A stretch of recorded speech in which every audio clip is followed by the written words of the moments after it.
वालेकुम। उम्मीद है आप सब खैरियत से होंगे। आज की इस वीडियो में हम मार्जिन्स और पैडिंग्स के बारे में सीखेंगे कि वो कैसे वर्क करते हैं CSS के अंदर। चलें जी, ये लास्ट वीडियो से हमारी स्क्रीन आपके सामने अवेलेबल है।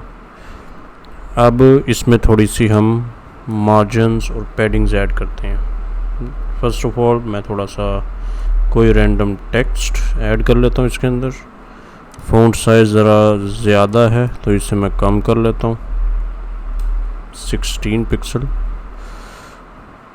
Again word spacing, break, shadow, text line, ये सब प्रॉपर्टीज़ मैं कमेंट कर देता हूँ, इंक्लूडिंग लाइन हाइट, ताकि हमारे पास सिर्फ रैंडम टेक्स्ट शो हो। अच्छा जी, सबसे पहले तो देखें कि पैडिंग क्या होती है। पैडिंग होती है हमारा कंटेंट का, जैसे कि ये जो टेक्स्ट है ये इसका और इसके जो पेरेंट डिव है, इसका जो डिव है उसकी बाउंड्री का आपस में डिस्टेंस होता है। तो अब बिल्कुल अगर आप देखें तो ये टेक्स्ट लेफ़्ट से इसके बॉर्डर के साथ लगा हुआ है, ऊपर से भी, राइट से भी और बॉटम से। तो क्योंकि कंटेंट कम था तो इसलिए स्पेस ज़्यादा है। अब जब भी मैं कंटेंट का वर्ड यूज़ करता हूँ ना, तो कंटेंट का मतलब होता है ये एक टैग है, ये डिव एक टैग है, तो इसके अंदर का कंटेंट क्या है जो भी इसके अंदर पड़ा हुआ है। अब लाजमी नहीं इसके अंदर टेक्स्ट ही हो, बेशक यहाँ कोई इमेज टैग भी साथ होता, तो ये भी कंटेंट ही है हमारे डिव टैग का।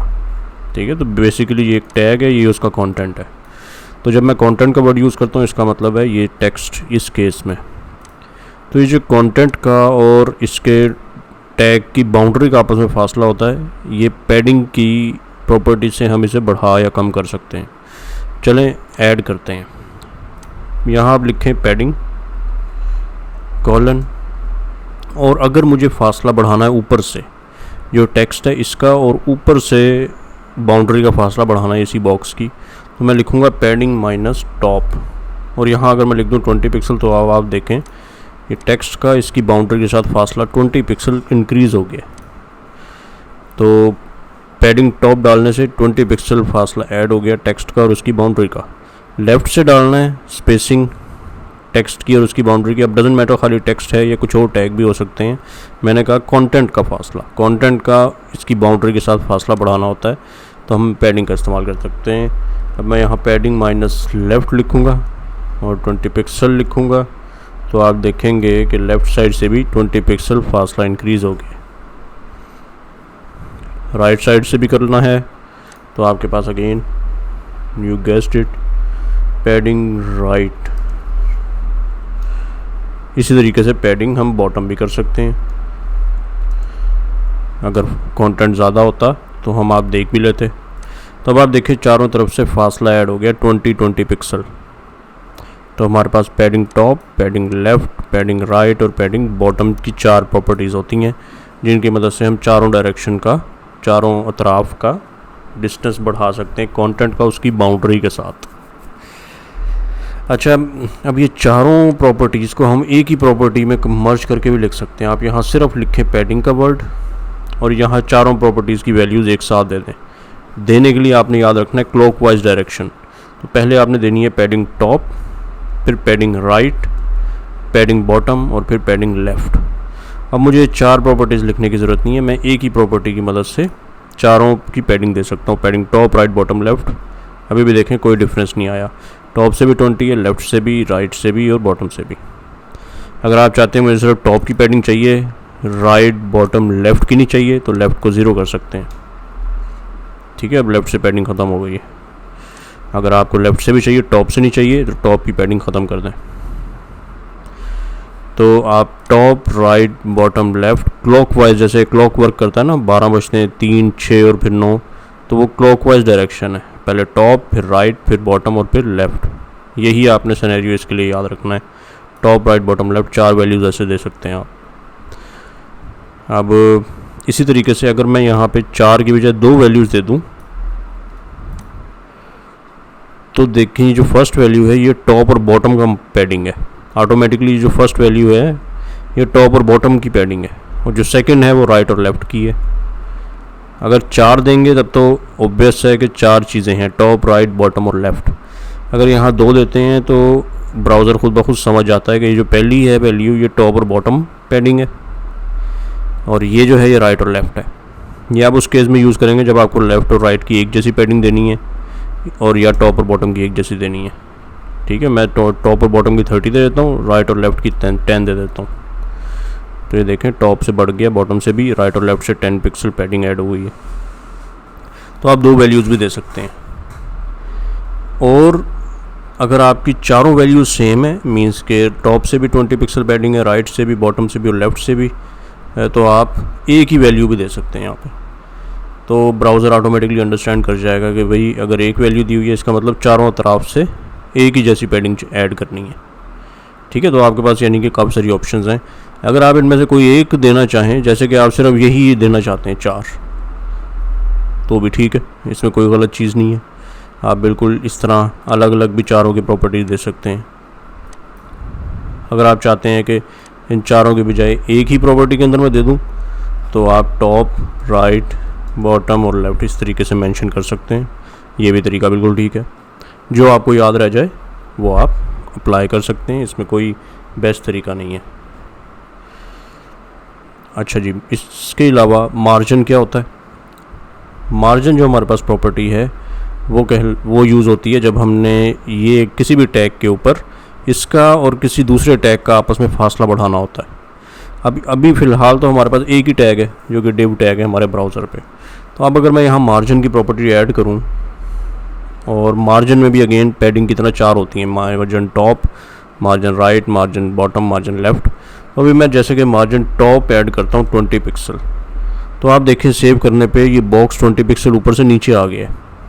ठीक है, इसको थोड़ा सा बढ़ाते हैं, 50 करते हैं, तो आप देखें ऊपर से नीचे आ गया। अब अगर मुझे लेफ़्ट से भी राइट लेके आना है, इसे मीन्स के लेफ़्ट पे थोड़ा सा फासला बढ़ाना है, तो मैं यहाँ प्रॉपर्टी लिख सकता हूँ मार्जिन लेफ़्ट की। तो अब आप देखें लेफ़्ट से राइट की तरफ मूव हो गया, मीन्स के यहाँ पे थोड़ा फासला आ गया। तो मार्जिन प्रॉपर्टी इस्तेमाल होती है स्पेसिंग ऐड करने के लिए, जिस भी टैग के ऊपर आप मार्जिन लगा रहे हैं उसकी बकिया टैग्स के साथ। तो अभी क्योंकि हमारे पास और कोई टैग नहीं था, तो इसलिए मार्जिन अप्लाई सिर्फ AC के ऊपर इसके ब्राउज़र के हिसाब से हो रहा है। तो ब्राउज़र जो है उसके हिसाब से मार्जिन ऐड होता जा रहा है। तो टॉप से मार्जिन 50 पिक्सल, लेफ़्ट से मार्जिन 50, इस तरीके से राइट और बॉटम से भी हम दे सकते हैं। और वही रूल अगर हम चारों एक ही तरह लिखना चाहें तो ऐसे भी लिख सकते हैं, मार्जिन टॉप, राइट, बॉटम और लेफ़्ट। ठीक है, तो अब भी ऐसे ही वर्क करेगा। लेफ़्ट का अगर मैं 100 कर दूं तो आप देख भी लेंगे कि ये देखें लेफ़्ट से फासला मज़ीद बढ़ गया। तो ये टॉप है, ये राइट, ये बॉटम और ये लेफ़्ट। अगेन क्लॉकवाइज डायरेक्शन याद रखें। तो पैडिंग और मार्जिन दोनों के लिए आप इस तरीके से एक ही मार्जिन की प्रॉपर्टी से चारों वैल्यूज़ दे सकते हैं। और सेकंड पॉइंट जो मैंने पैडिंग के टाइम भी आपको बताया था, अगर आप 2 वैल्यूज़ देंगे ये ऑटोमेटिकली समझ जाएगा ब्राउज़र के ये जो फर्स्ट है ये टॉप और बॉटम का मार्जिन है, ये जो है ये लेफ़्ट और राइट का मार्जिन है। अगर आप सिर्फ एक वैल्यू देंगे तो ब्राउज़र ऑटोमेटिकली समझ जाएगा कि चारों तरफ में 50 पिक्सल मार्जिन ऐड करना है। ठीक है जी। अब इसी तरीके से अगर मेरे पास ये टैग एक नहीं 2 होते, तो अब देखें 2 बॉक्सेस आ रहे हैं और दोनों पे एक ही क्लास लगी हुई है, तो बैकग्राउंड भी वैसा है, कलर भी ऐसा है, हाइट विड्थ भी सेम है और मार्जिन भी 50 पिक्सल ऐड हो गए चारों तरफ पे, दोनों डिव पे। अब देखें फर्स्ट वाले पे जब मार्जिन ऐड हुआ, क्योंकि दोनों को एक ही क्लास दी हुई है तो बिल्कुल एक जैसे दिख रहे हैं, एक जैसा मार्जिन ऐड हुआ है। तो जो फर्स्ट थी ये वाला, इसके ऊपर मार्जिन ऐड हुआ 50 पिक्सल चारों तरफ से, टॉप, राइट, बॉटम और लेफ़्ट। और ये इसका जो फासला ऐड हुआ ये ब्राउज़र के हिसाब से हुआ है। देखें लेफ़्ट से ब्राउज़र का, ऊपर से ब्राउज़र से फासला ऐड हुआ है, राइट से भी। और जबकि जो दूसरा डिव है इस पर भी मार्जिन की प्रॉपर्टी लगी हुई है, तो इसका जो मार्जिन टॉप है ये ब्राउज़र के हिसाब से कैलकुलेट नहीं हुआ, ये इसके ऊपर वाले टैग से वो कैलकुलेट हुआ है, ऊपर वाले डिव से। ठीक है, तो ये चीज़ आपने याद रखनी है कि जब हम किसी को मार्जिन देते हैं तो वो उसके जो बिल्कुल ऊपर डिव होता है उससे उसका मार्जिन इफेक्ट होना शुरू होता है, कैलकुलेशन या स्पेसिंग कैलकुलेट होती है। ठीक है, अभी तो हमारे फर्स्ट केस में तो कोई और डिव था नहीं या कोई और टैग था नहीं, तो इसलिए वो ब्राउज़र से स्पेसिंग कैलकुलेट हो रही थी। लेकिन जब आपके पास एक और डिव हो और आपने सपोज सेकंड डिव पे आपने मार्जिन लगाया है, तो उसका जो मार्जिन टॉप अगर लगाया है तो वो जो कैलकुलेशन होगी वो उसके ऊपर वाले डिव के हिसाब से होगी। तो स्पेसिंग जो मार्जिन टॉप की ऐड होगी वो ऊपर वाले डिव के हिसाब से ऐड होगी। तो ऊपर वाले डिव के साथ मार्जिन टॉप ऐड हो जाएगा नीचे वाले डिव का। तो ये आपने याद रखना है, जब भी आप एक से ज़्यादा डिव होंगे मार्जिन लगाएंगे तो वो एक दूसरे पे डिपेंडेंट होंगे। तो ये कॉन्सेप्ट है सिंपल सा मार्जिन और पैडिंग्स का, बड़ा इंपॉर्टेंट टॉपिक है ये। अक्सर जगहों पे आप इसे इस्तेमाल करेंगे जब आप वेबसाइट डिज़ाइन किया करेंगे। अभी नेक्स्ट कुछ वीडियोस में हम ये काम करेंगे भी, तो प्रैक्टिकली जब आप मज़ीद देखेंगे इन एक्शन तो आपको ज़्यादा क्लैरिटी आ जाएगी। कॉन्सेप्ट आपको होपफुली समझ आ गया होगा। अगर आपकी कोई कन्फ्यूजन रहती है तो आप क्वेश्चंस कमेंट सेक्शन में पूछ सकते हैं और मैं उसका जवाब भी ज़रूर दूंगा। मिलते हैं अगली वीडियो में, अपना ख्याल रखें, अल्लाह हाफिज़।